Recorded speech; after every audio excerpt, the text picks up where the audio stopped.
Rocks and the $1 million disaster. All right, friends, welcome to the channel. Buckle up and strap in. I got a hard-hitting pull no punches, no sugarcoating it, no rainbows or sunshine. I'm just going to give it to you and give it to you straight, man. I'm having a hard time containing myself right now.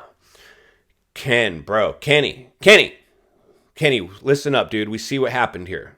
Money grab. This was pure money grab. You could ride for anybody in the paddock. You're Kenny Boy Roczen.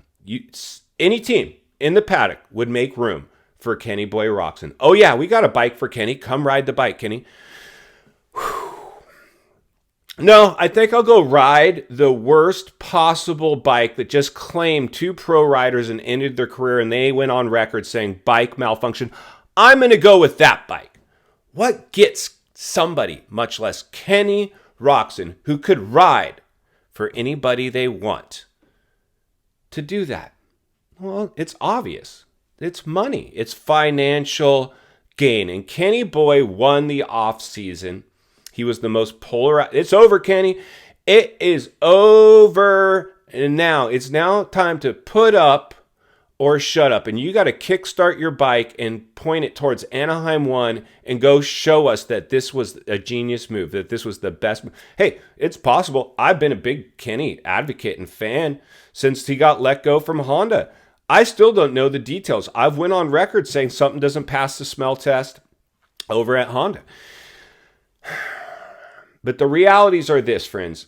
Ken Roczen can ride for anybody he wants. It came down to money. If you like, last time we saw a rider take a chance with Suzuki and it ended badly for them too, was the biggest star our sport has ever known. At least one of the biggest natural talents was in the form of James Stewart. Went to Suzuki. I was the last team he rode for, and Kenny Roczen might prove to be prophetic. This might be the last team you ride for, my friends. In fact, if I was a betting man, I would say that's in fact this is it for Kenny. Your last season, we see this happen with a lot of sports stars as they become older. Kenny Boy pushing 30 now. The money grab, they don't know anything else, so they stay out there. But he clearly didn't invest in himself in terms of setting himself up for results, because you don't pick the Suzuki if you're going for results. You pick the Suzuki because corporate Suzuki found enough money to compete with your other offers and make that deal happen. Unfortunately, I believe, personally, if I had to guess, is that contract had just inked. The ink was still wet when Hartranft and Mumford both get claimed in the same week, and massive injuries. Hartranft probably won't race again, and Mumford is out for the season, and he might be done as well. And then you're Kenny Roczen, who almost gave your arm and your life to the sport, so you've got that fear in you of that one big crash, all that pain and suffering on a bike that you got to kickstart and just claimed a couple pro riders, and you just signed a big contract because your team negotiated the best deal you could, and you didn't want to tell them, I think I'll just go ride for free at Star Racing and line it up next to Eli. And that would have melted the internet much more. Can you imagine if you just say, hey, I'll ride for Star, make room for me, I'm coming. Can I bring Red Bull? Well, let's work this out.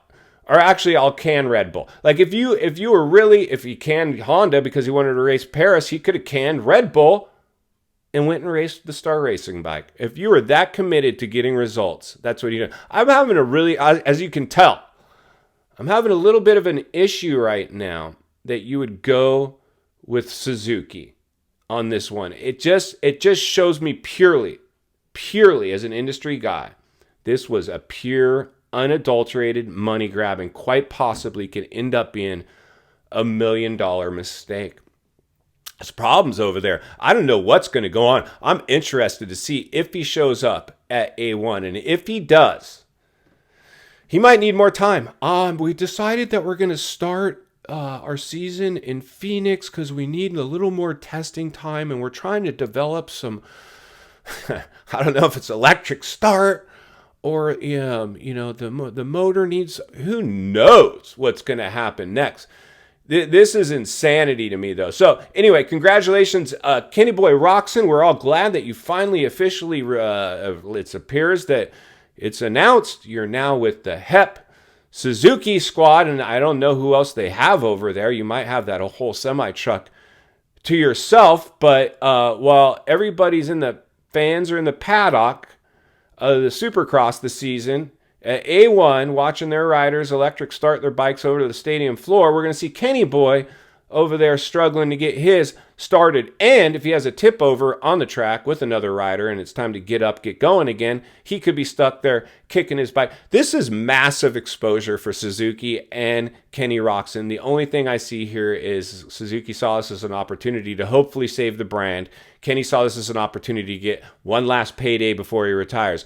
I don't know. What do you guys think? Leave it in the comments below. I can't wait to see this thing unfold. I'm going to blow the lid off it every step I get because it's not only what we need, it's in fact what we deserve. If you appreciate the content, I want to humbly ask you to give the video a like, subscribe to the channel, leave a comment below. I would love to hear from you. Social media link in the description of this video if you'd like to contact me there.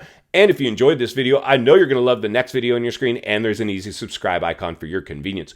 As always, thank you for your time. Don't go over the bars today. I'll see you on the next video.